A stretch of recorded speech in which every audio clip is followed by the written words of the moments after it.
guys ever played like Risk? Anybody play that game? Yeah. So got some excited Risk players here. All right. In the game, like you're playing, the idea is to conquer the world, right? And you have your territory that you own, and like if you think of like a map, you've got all the different players, and as they amass territory, they kind of expand throughout, and they have their borders. And we even think of our own government today, national borders, territories. We understand where those are. Like if you draw a map, you could draw, okay, here's the United States, and here's the border. Here's Canada, and below us is Mexico. We have all these nation borders throughout. And even if it depends on what part of the world you're in or what country you're in, you'll have disputes over those things, right? No, wait, the line is really here, and the line's really here. I mean, we've started wars over that. Even in American history have been disputes over the borders and the land and want to know exactly where that territory is. But if you think about that as a nation, we define that in terms of, honestly, in terms of land a lot of times, of this is the nation here. But, I mean, we know that there are some nations who haven't had land. At one point in Israel's time, they were kind of all throughout. You had, Jews in Poland and Russia and Germany. You think World War II. And what happened is that they gathered up Jews through all these countries, and they took them into concentration camps. And so even though they didn't have land, they still considered themselves a people, right? A people, and it comes back to the scriptures of understanding their role. They saw themselves as the people of God.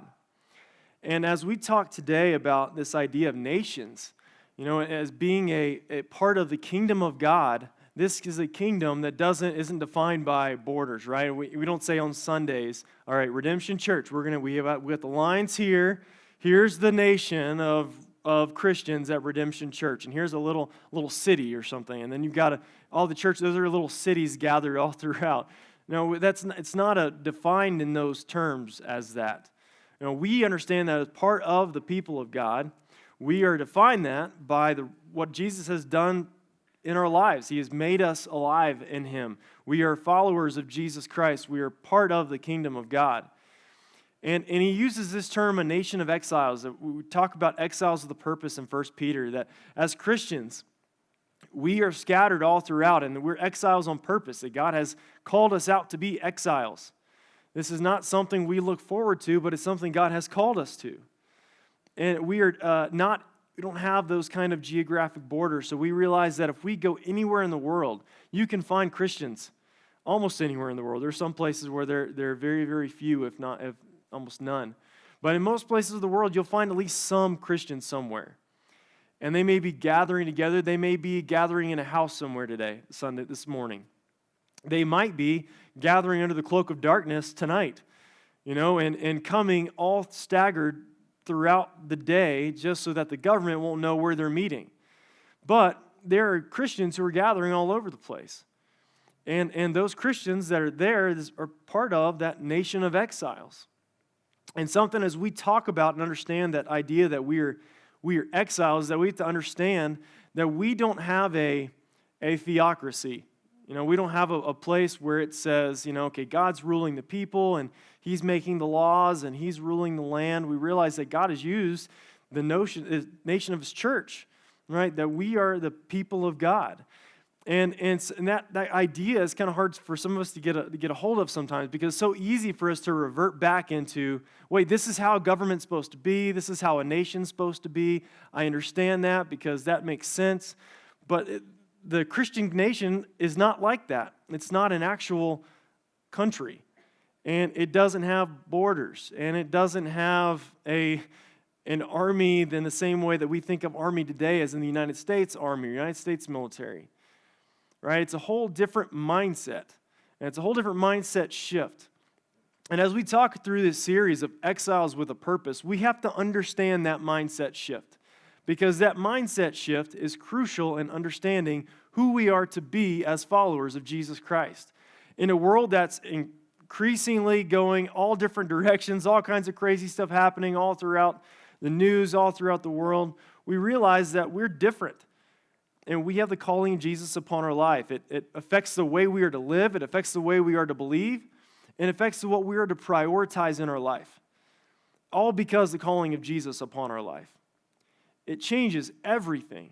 And so as we talk through this series in 1 Peter, it gives encouragement to us.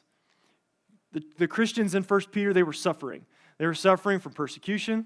They were suffering from all kinds of things in their lives going on, and God was giving them a word to encourage them, to persevere, to stay strong, that this isn't going to be as the world that you are expecting, right? It's not just going to be like, okay, we're going to turn Rome over and boom, there you go. We run the whole show here. No, you're going to experience suffering, and this is going to happen. Don't be surprised by it. The gospel gives us hope in the midst of that. And so we're going to look today at what it means to be a nation of exiles. As Chris pointed out to, we're going to be in 1 Peter chapter 2, and we're going to look down in verse 9. But you are a chosen race, a royal priesthood, a holy nation, a people for his own possession, that you may proclaim the excellencies of him who called you out of darkness into his marvelous light. Once you were not a people, but now you are God's people. Once you had not received mercy, but now you have received mercy. Beloved, I urge you as sojourners and exiles to abstain from the passions of the flesh, which wage war against your soul. Keep your conduct among the Gentiles honorable, so that when they speak evil against you, or they speak against you as evildoers, they may see your good deeds and glorify God on the day of visitation. So God makes us his exiled people. And if we look at point 1, God makes us his exiled people. Peter talks here about our identity as followers of Jesus Christ in verse 9. He lists somewhat of a laundry list of things, and he says, but you're a chosen race, you're a royal priesthood, you're a holy nation, a people for his own possession. All right, so those terms, those are very interesting terms. You see one, the chosen race. You could probably understand me, it's an allusion back to this idea of Israel. We realize as a church, there is no racial boundaries, right? We go throughout all over the world. No matter where we are born or what ethnicity or background we come from, that there are followers of Jesus Christ all over. Even the book of Revelation, what the picture is that every tongue, every tribe is worshiping Jesus. They're laying down outside, speaking in their language, praising God, praising him, saying, praise Jesus, praise him.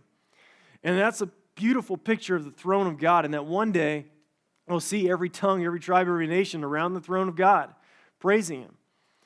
And I think that, we just took a mission trip into South Asia, and one of the things that we believe is we know the end of the story, we know the end of the book, that there will be people all around the throne. So this idea of a chosen race is not talking about some type of specific ethnicity. He's placing this in the sense of Israel, helping them understand what he means for the church, that they are a chosen race of people for his own possession. Second, when he talks about there's a royal priesthood, this idea of a kingdom of priests. Turn to Exodus chapter 19, and we're going to look over there real quick. Peter's alluding back to a promise that God made to the Israel people back in Exodus 19, and he's helping them understand this terminology. Exodus 19, and we're going to look in verse 5. And it says, now therefore, if you will indeed obey my voice and keep my covenant, you shall be my treasured possession among all peoples, for all the earth is mine. And you shall be to me a kingdom of priests and a holy nation. These are the words that you shall speak to the people of Israel. So God speaks to Moses on the Mount Sinai, and he says, if you keep my covenant, tell the people of Israel, if you keep my covenant, you'll be my treasured possession, you'll be my treasured people. And he tells them in verse 6, he says, and you shall be to me a kingdom of priests and a holy nation. Verse 5, you should be my treasured possession among all peoples, for all the earth is mine. So this idea of a kingdom of priests, the whole purpose of what he's saying that Israel's job was to do was to speak to the world on the Lord's behalf of who God is and the might and magnificence of God, and that they were to be to God that kingdom of priests. That was their job, that was their mission, and that if they were to keep his covenant, which they failed again and again and again. And you see that all throughout the Old Testament, and Judges and Kings and Chronicles, and you watch again the saga of the Israelites, and it's like, man, one after another, why can't they just obey? Like, if they only would obey, they would just understand, like, how easy it is just to follow God. But they make idols, and they worship them, and they make these high places, and they go after those things. And at the same time, it's like, guys, why are you not getting this? And we realize this, we see humanity in the Israelites of our own selves. And Jesus says, I will keep the covenant. I will die for you. I will pay the price for sin. And I will offer to you forgiveness, eternal life, and you will be my people. Not because we did something to earn it, but because God chose us and pulled us out and redeemed us. God calls us out. This is a really kind of maybe a difficult concept, for some of us to kind of get our heads around this idea. And if you look back into verse 8, I want to point our attention there real quick and back in 1 Peter chapter 2. And he's talking about Jesus, and he says, in a stone of stumbling and a rock of offense, they stumble because they disobey the word as they were destined to do. And then right in verse 9, he says, but you are a chosen race, a royal priesthood, a holy nation, a people for his own possession.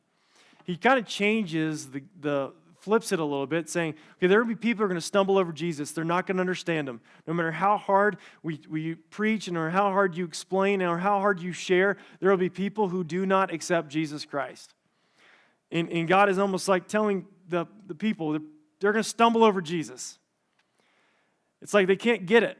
It's like no matter how hard you talk, no matter how hard you explain, they just won't get it. They're going to stumble. And he's talking specifically even the Jews, the people who had even the prophecies, the Messiah to come, and the people that should have known better, everything foreshadowing, leading up to Jesus Christ coming to save mankind. And they just didn't get it. And if we look at Romans 1, everybody in our sin, we have turned away from God and we're all running towards our own destruction. But God in his grace towards us comes running after you and me, and he saves us. He picks us up. He comes after us, and he brings new life into us when we were dead in our trespasses and sins. And he does that because he is showing grace to us, even though in our lives we have been in active rebellion against him. We are running far away as possible from God, and in his grace he comes after and saves us. I've heard one pastor talk about this, and he said it's kind of like if you think about a kid running in front of a car, and he doesn't know any better. My son, he just runs. He just goes. And like you try to tell him, try to reason with him, Trey, now, okay, don't go out in the parking lot. He's like, well, don't go. Well, that means I should go. Like, what am I missing out on? So he goes running. So I'm like, you got to go after him. You got to pick him up. And God it's as if we're running off into our own destruction. We have chosen our sin, and that's what we have chosen, and God comes after us, and he comes after and picks us up by the shirt tail and says, no, I'm going to save you, right? This is what God does. He chooses, he picks us, he grabs us, takes us out, and turns us into his people for his own possession. Even when we think about that, a people for his own possession, I think one of the things when we think Christianity, it becomes very selfish for us. We think, okay, wait a second, I want God because I want God to do this for me. And I've used this analogy before, but we treat God as a cosmic vending machine. God, I'll come to you, but if I go to you, I need this in my life, I need this in my life, I need this in my life. And if I get all these things, then I'll come to you, God. God, this doesn't work that way, right? We are a people for his own possession. That God says, I am picking you up because you belong to me. And he comes after us saying, saving us and redeeming us for his glory, right? Not for ours. And that's something it can be hard for us to wrap our minds around because so often, and many of the popular things you read in Christianity, popular sermons even that are out, it'd be so many things that are centered around you and me. This comfort we're supposed to have, or this that I'm supposed to have, or this that I'm supposed to have, and that's why we should come to Jesus. But he comes after us so we can glorify him. Which brings us to the second point here, or the second part of that first point is, what is our mission? In verse 9, he says, that we may proclaim the excellencies of him who called you out of darkness into his marvelous light. So this is the mission of what it means to follow after Jesus. As a nation of exiles, what is our job? Our job is to proclaim the excellencies of him. What does that mean? What do you mean to proclaim the excellencies of God? What does that look like? It means to make God famous. As we go out and as we're sharing the word of God, our job is to make God look good. It's not that he doesn't need us to do that, right? He's created the universe. He's made himself present, right? But our job is to go and to share with people, to share how magnificent God is. This was Israel's job as a kingdom of priests, to go out into the world and to proclaim as a kingdom of priests and to magnify God by sharing the magnificence and glory of God to the ends of the earth. And he says here, this is our job as believers, to proclaim the excellencies of him who called you out of darkness into his marvelous light. We were kind of talking about this even today, as we even talk about this idea of even sharing our faith with people. That's a kind of a scary thought. And even as we even talk about that idea of kind of sharing the message of Jesus with other people, it can be a very scary thing. Because if I'm going to share this with people, somebody may get upset at this. They may not quite understand what I'm trying to do. And if you think about it, our job is not to proclaim us. We're not trying to lift up ourselves or to make ourselves look good or puff ourselves up. We're to proclaim the excellencies of God, the glory of God, the magnificence of God. It's all his show. He made it. He made me. He made you. And it's all his deal. And he's the one to receive all the glory, all the accolades, right? If you and I are receiving the accolades, we're doing something wrong, right? Because he's the one that should be receiving it all, because it's all his. And that's our job as Christians, to proclaim the excellencies of him. I think John Piper said this one time. He said, missions exist because worship does not. Missions exist because worship does not. And what he's saying is that the whole purpose of our existence is to bring glory to the one who created us, who created you and me. And I've even talked to people before, and people said, well, why would God create us? Why did God create us? What's our purpose here to be on this earth? And it comes back to this. Our purpose is to bring glory to the one who created us, right? To bring glory to God. That's our purpose. You may think, well, that seems kind of shallow, seems kind of empty. The question is, who else would you bring glory to? A created being? You and me? Ones that we know our flaws, we know our weaknesses, we know our mistakes. And as we see ourselves every single day, I don't deserve the glory. I can tell you right now I don't deserve it, right? Because I know my flaws. And I've told you this before, but if you're not sure, you don't believe me, go talk to my wife. She will tell you them. Right? Because we know that we are flawed people, and we do not deserve that glory, but God does. That's our mission, to proclaim the excellencies of the glory, who's called us out of darkness into his marvelous light. You see, even in that purpose, he even gives some reasons there of why we worship, and one of those is the simple fact that he called us out of darkness into his marvelous light. We were about to choose destruction. We were on our way to destruction. In his grace, he saved us. He picks us up. He redeemed us. He puts us in light. And like this, we can see why would we not worship that God? We worship him because he's the one who called us out of darkness in his marvelous light. Nobody else can do that. It's only God. In verse 10, he kind of gives a couple of other reasons there. He says, once you were not a people, but now you are God's people. Once you had not received mercy, but now you have received mercy. You realize that at one point we were lost. We were stumbling around in the darkness, looking around for a place to go, and we had nowhere to go. You may remember what that time was like before you came to know Christ, or maybe you're not there, and you feel that way today, and you're like, I'm just kind of hoping to come here and get answers. But there was a time when you probably were thinking, I don't know, what makes sense? How do I get significance? What is my life worth? Is it even worth living? How do I know that what I'm doing has any kind of value? And you ask these kind of questions because you were lost. You had no people. You had no identity. You felt as though everywhere you went, you just couldn't find any answers. And you felt lost, hopeless, afraid, and there was nothing there for you. When Jesus redeems you and saves you, he gives you an identity with his people. That as we get to meet each other, and again, if you've gone overseas and got to talk to other Christians from other countries, and sometimes we get a very Americanized mindset, or at least that's me. And you go to another country and you think, oh man, yes, I get to help these people, here. And you talk to some Christians there, and we met again this indigenous missionary we went to in South Asia, and this man's been beaten for his faith. For sharing the message of the gospel, he's been beaten physically. Mobs have come out, they threatened to strip him down completely naked and walk shamefully through his village until he could get back. And all kinds of stuff like that. It's never happened to me. I don't know if I'd have the resolve to keep going on as this guy did. And I'm sitting there and I'm thinking, I'm going to help teach this guy. And he's the one, I'm feeling convicted as he's sharing with me his story. Because we realize that we are identified with a people of God that is all throughout time, throughout geography, and that it belonging to God because of Jesus Christ. We have a people. The second thing he talks about there is that once we had not received mercy, but now you have received mercy.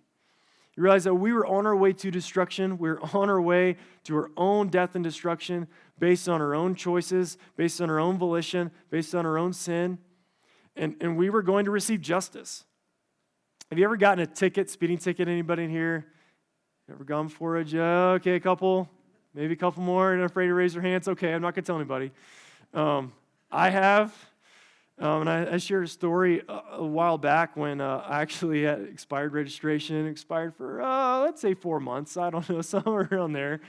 And it got pulled over, and I should have. And the first time I got pulled over, I was let off with a warning, and it was like, oh, thank you. Well, 2 weeks later, I still hadn't got the registration, got pulled over again. Police officer asked me, have you ever gotten pulled over this yet? I have. And he said, you didn't get this checked out yet? Well, I was going to, time got away from me, and so then I had to go before a judge, and then I had to talk to the judge. And I'm standing before the judge, and before I even do that, they show this video.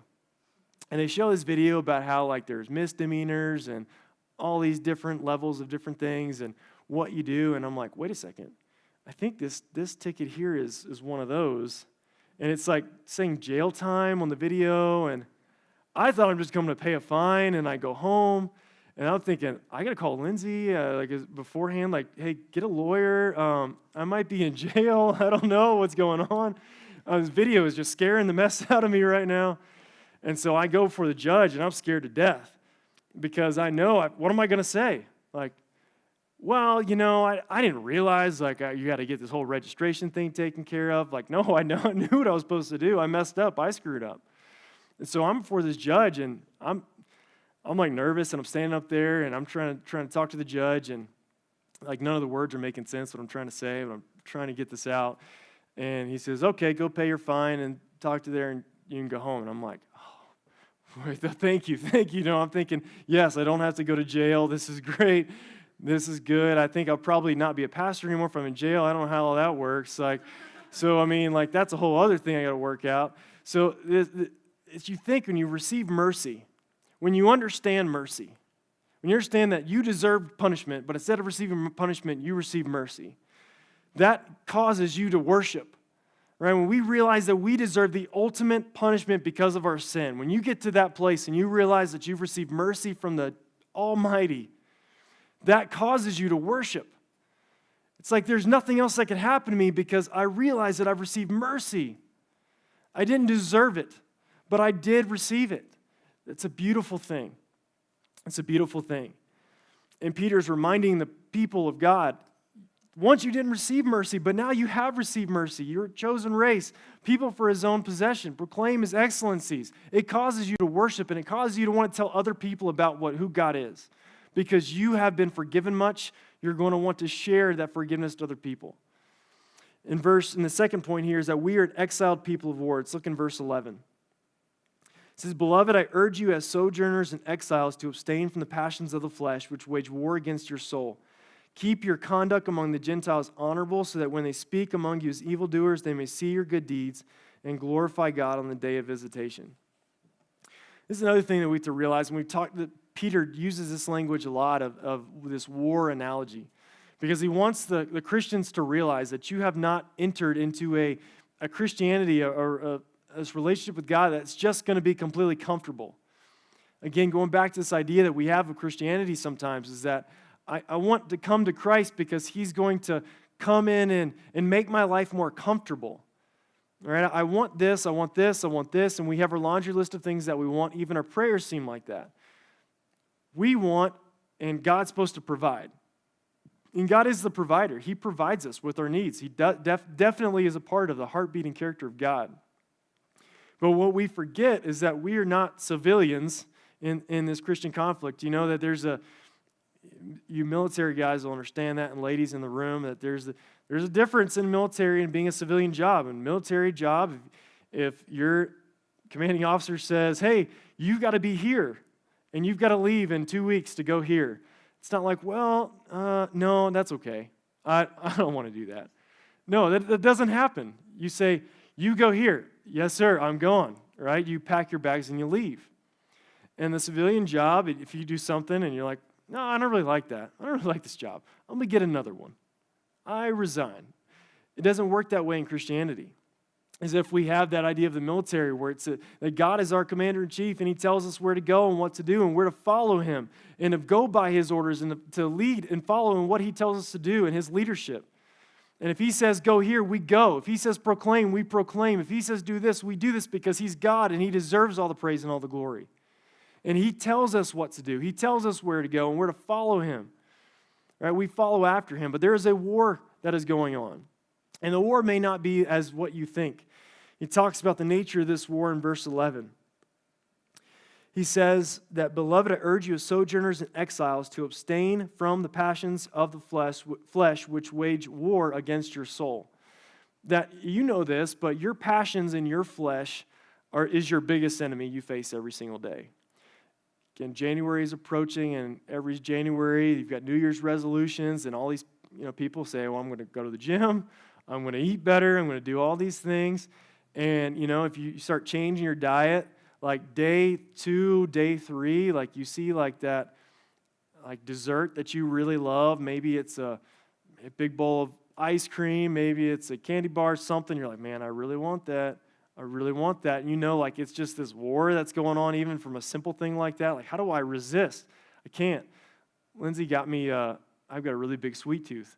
So for my birthday, Lindsay got me like a whole ton of Airheads.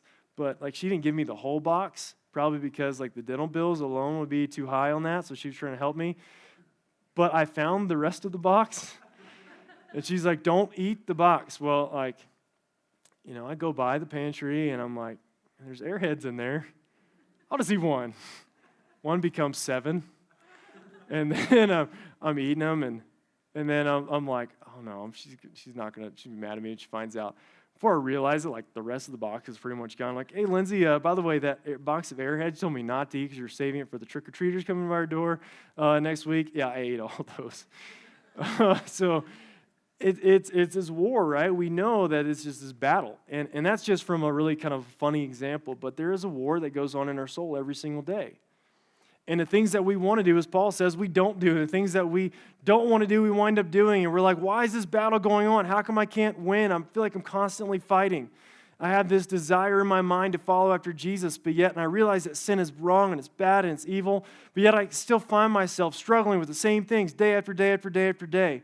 And you may be better than me and not have that struggle, but I have that all the time. And it's a constant battle.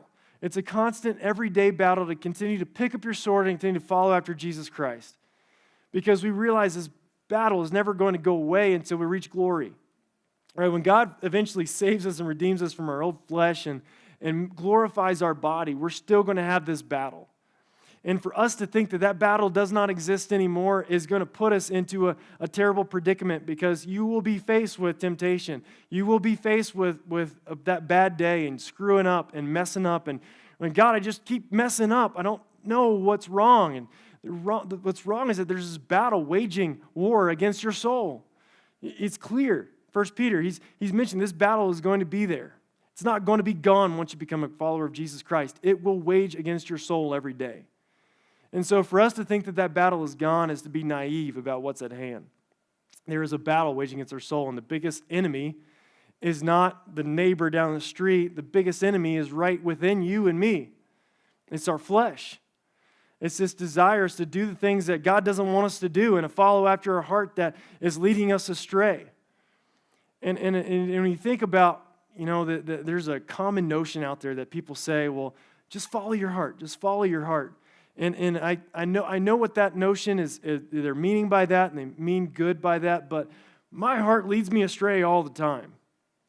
I don't want to follow after my old flesh. And when I say my heart, I'm not talking about my new redeemed heart in Jesus. I'm talking about my flesh that wants what I want to do and wants what I want, and I want to get what I want. I don't want to follow after that guy because that guy is going to lead me astray under this battle. And we realize that we're redeemed, we're saved in Jesus Christ, and we're forgiven, and we have eternity waiting for us, but this battle is still a battle we're going to fight every day. And we don't fight it in our own strength, we fight it in the power of the Holy Spirit, but we're still going to fight every single day. There's a battle that wages war against your flesh and soul. But this battle, I think he wants to make sure we understand that the enemy of the battle is not flesh and blood. Look in verse 12. He says, keep your conduct among the Gentiles honorable, so that when they speak against you as evildoers, they may see your good deeds and glorify God on the day of visitation. Sometimes I think it's very easy for us as people to put a face to an enemy, or to put a face to, and we think of even the nation of exiles. We have to put what's the border? What's the geography? Give me some lines. Give me something I can see. I mean, when it comes to an enemy, a faceless enemy is harder to see than someone we could put a face on. And so when I think if I'm in a battle, I want to know who I'm supposed to be fighting against, right? And so I think there is a tendency for us as people, and this is a part of our flesh, to turn other people into enemies, whether it be fellow believers, whether it be those who are not followers of Jesus Christ, but they then become enemies and enemy combatants. And when we think that we're doing something in a righteous and holy way, we start putting those people in our crosshairs. And they think, I'm going to take out him, and I'm going to take out them because I need an enemy that I need to face. And I'm like, I'm going to take them out. I'm going to take them out. Right? That's not the spiritual battle that he's talking about here. Our job to proclaim the excellencies of God, proclaiming it indiscriminately throughout the world, and we realize that as we do that, as our mission, proclaiming the excellencies of God, we're still following after God, following after Jesus. We're being sanctified and conformed to the image of Jesus. But people are not our enemy. They're not our enemy. Right? Our job is to keep your conduct among Gentiles honorable. Now, what is he talking about there?